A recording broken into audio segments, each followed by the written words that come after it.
Hold on. We got to make sure that we're staying on top of the chats. Let me make sure that I'm pronouncing it right. Libele, Libele, Libele, Libele. Good morning. Following your podcast for past few weeks. So enriching. You have no idea how that makes me feel, our team feel. It's definitely appreciated. We enjoy having these conversations. We understand that we need to have these conversations. None of us have all the answers. None of us know everything. So the only way for us to grow is to come to the table, have these conversations, present them in a way, come to the table with an understanding that, hey, how can we all work together to get to that common goal of moving forward? So that's where we are. Shout out to Ja in the building. Grand Rising, beautiful people. Happy Friday. Ja, I made new mixtape coming out. We dropping it. Probably going to drop it either maybe a couple days before Halloween, or we dropping it on Halloween. And as y'all can tell, I'm excited. It's hoodie season. So it's OG Sounds. That's the name. OG Sounds. That's the mixtape. Volume 2, hoodie season. All right. But yeah, y'all know what we do. All right, let's get to the reading. William B. Irvine, once again, the Stoic Challenge. All right. So what should we do when we feel that someone has wronged us? Our first objective, says Seneca, should be to avoid getting angry. That way we have no anger to deal with, and therefore no anger either to express or to suppress. Lots of people will immediately dismiss this advice. A lot of us. We don't have it in our power not to get angry, they will explain. It's just what people do. I would argue to the contrary. Although I would not describe myself as an angry person, I am certainly capable of anger, but the role it plays in my life has changed as a result of studying Stoic philosophy. My epiphany regarding anger came at a doctor's office.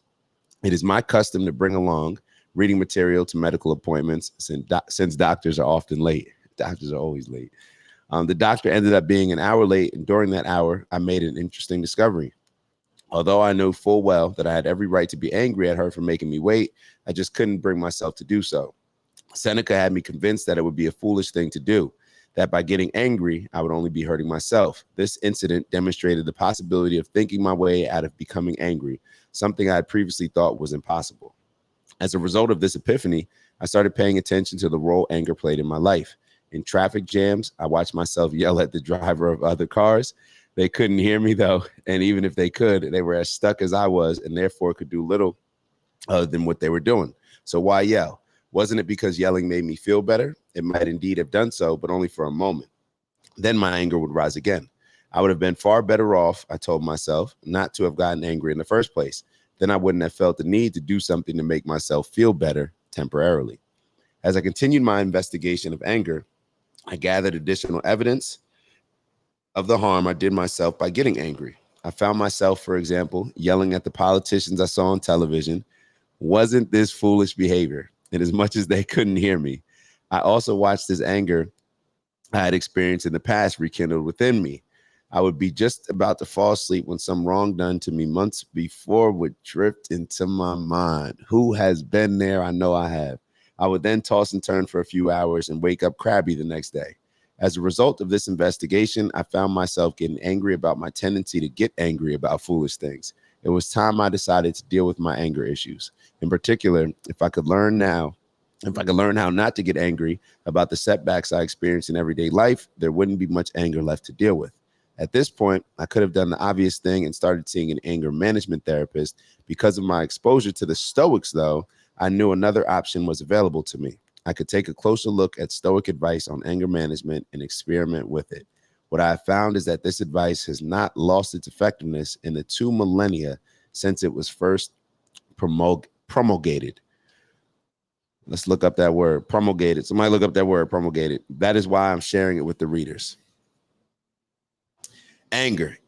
Anybody in this chat, to the 4,000 people in this chat, I know that we've all been in that similar situation, whether it's specifically the situation with the doctor or anything as we go through life. It happens to me every day, and I'm sure it happens to y'all, where you will be justifiably angry at something.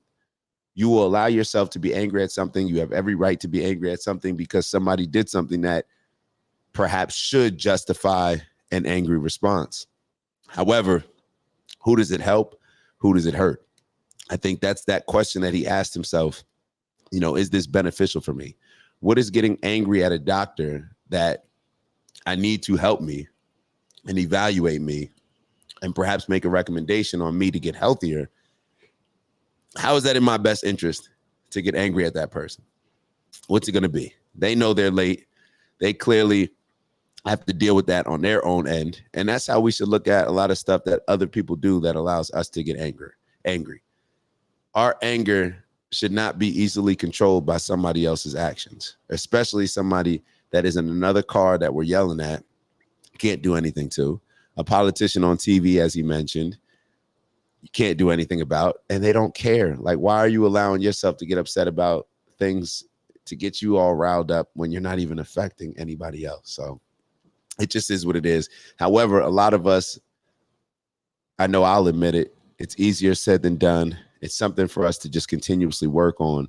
But once we see the benefits, and I think that's what he was referring to, once you see the benefits of it and how you no longer will have to give that energy or feed that energy to do something now that you are angry to feel better temporarily, that's where the power comes in. That's where the power comes in. And this is along the line of the same things that we talk about all the time, where it's, separating that emotion. Emotion is good for love, in a positive environment. But when it comes to having emotion, anger, it's not doing anything for us. Like, let's move with logic. All right, we got a couple comments. I see Big Bro Tafari in the building, and we got Kiki. Do you love me? We got Kiki in the building. Hey, I need the new mixtape too. Thanks, LOL, Grand Risings. Happy Friday. Yeah, so I was playing it yesterday, and I'll share with y'all my strategy on the mixtape. I'm putting the vibes out there. I may play a little bit for people that I'm around. I may just play it as just doing work around the house, whatever it may be. And I'm taking away certain songs because so nobody likes a stubborn DJ, right? And I know I'm going on a little tangent, but it is what it is. Nobody likes a stubborn DJ. So therefore, and what do I mean by stubborn DJ? I mean the DJs that play songs, you read in the room, clearly we're not feeling this, but it's your song, but you want to play it. Nah, we're not doing that.